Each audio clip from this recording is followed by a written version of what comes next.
society, and that's simply not good enough. When Ducey suggested further investigation, the Mayor, in typical bullish fashion, poured cold water on the idea. My guess is that for £15,000 you may get 5 days of a relatively senior accountant from a firm of that charging. There's no way they can do what you're asking. What are they going to do with files that will take a month to read? You should all have been accountants, I tell you. Well, he tends, when he's under pressure, to try and throw something off with sort of a jocular comment, but it didn't wash. I mean, it transpired when I asked him that he hadn't actually read the report. It also transpired from what he said that he'd been very, very badly briefed. The LDA told dispatchers that by investing in innovation and start-up businesses, there is an element of risk-taking. However, it pointed out that grants were allocated in staged payments to minimise exposure to business failures. The distribution of LDA money means the Mayor is failing to deliver on one of his key duties, regeneration.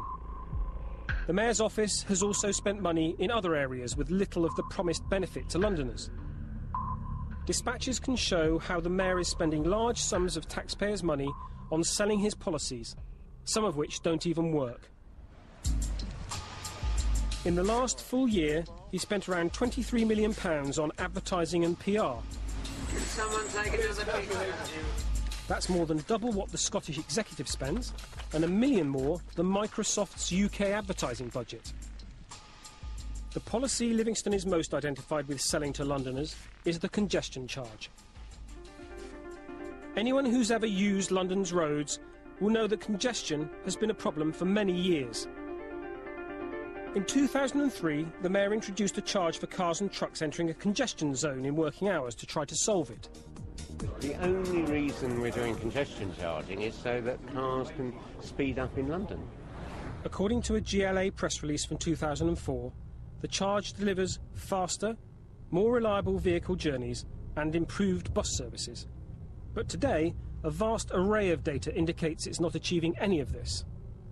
For example, one recent report using satellite tracking found that London was the slowest city in Europe, with an average traffic speed under 12 miles per hour.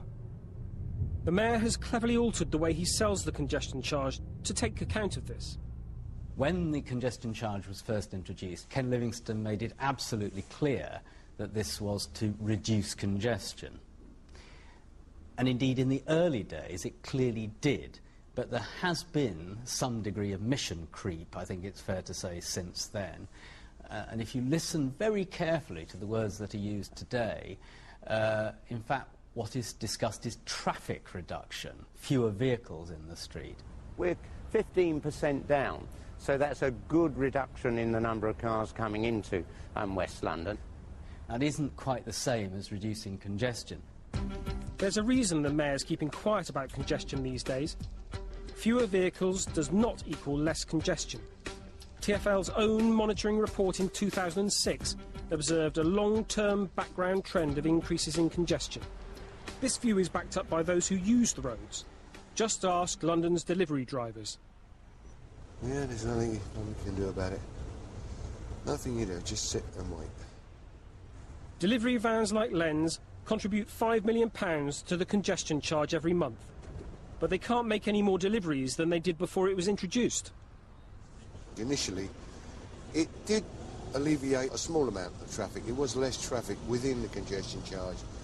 But then over a period of time, I think people have just decided to pay it, and now I don't think it's made a lot of difference at all. According to Transport for London's own statistics, the charge has only sped up journey times by 2 seconds per kilometre.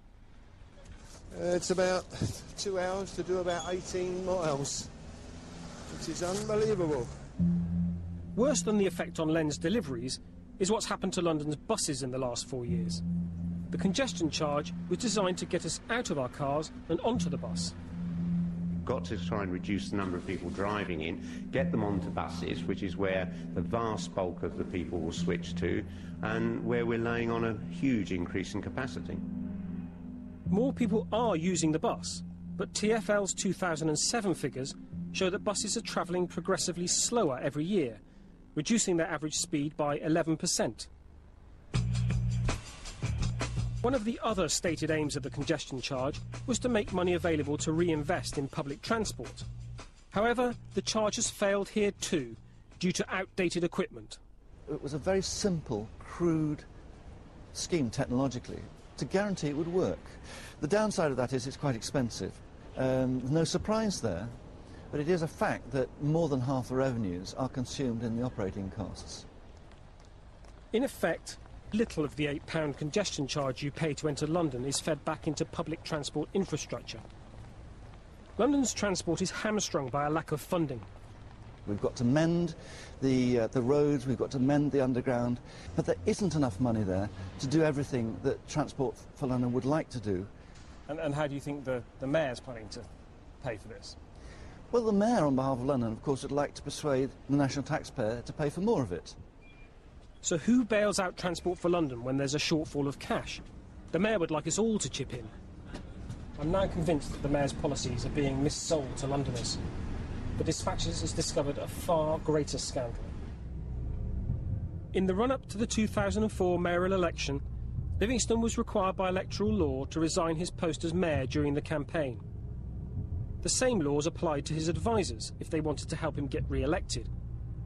However, some of those closest to Livingston failed to stand down and instead appear to have worked to support him from within City Hall.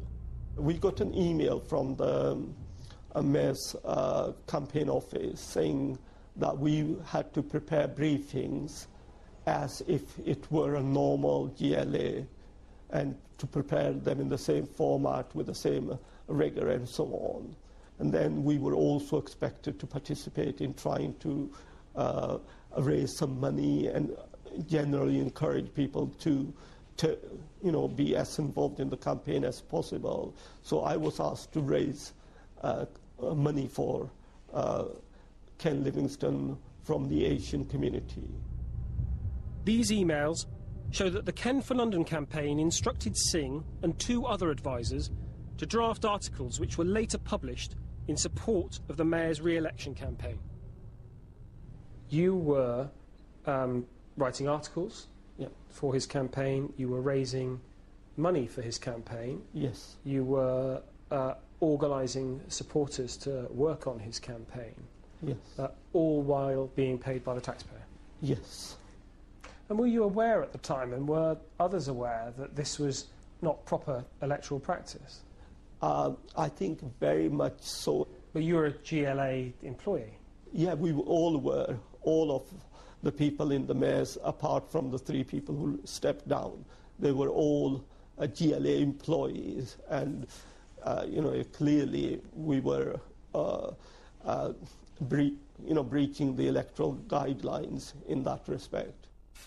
Advisers Neil Coleman and Redmond O'Neill strenuously deny drafting any articles and breaching the electoral guidelines.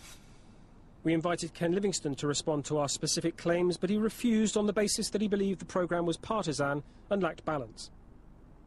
He said that he had not been given adequate time or sufficient detail to be able to respond to the programme's claims. Many of the people that I spoke to in the making of this film shared the same emotion: disappointment. Like me, they began as supporters of Ken Livingstone, but something has gone wrong. I think the consequences are the missed opportunity of having a strong and an accountable mayor who can represent the whole of London.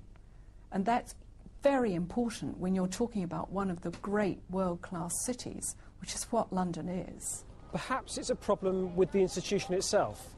Maybe anyone who held the post of mayor would have the same difficulties with accountability. But I'm just not convinced that this is the best way to run London.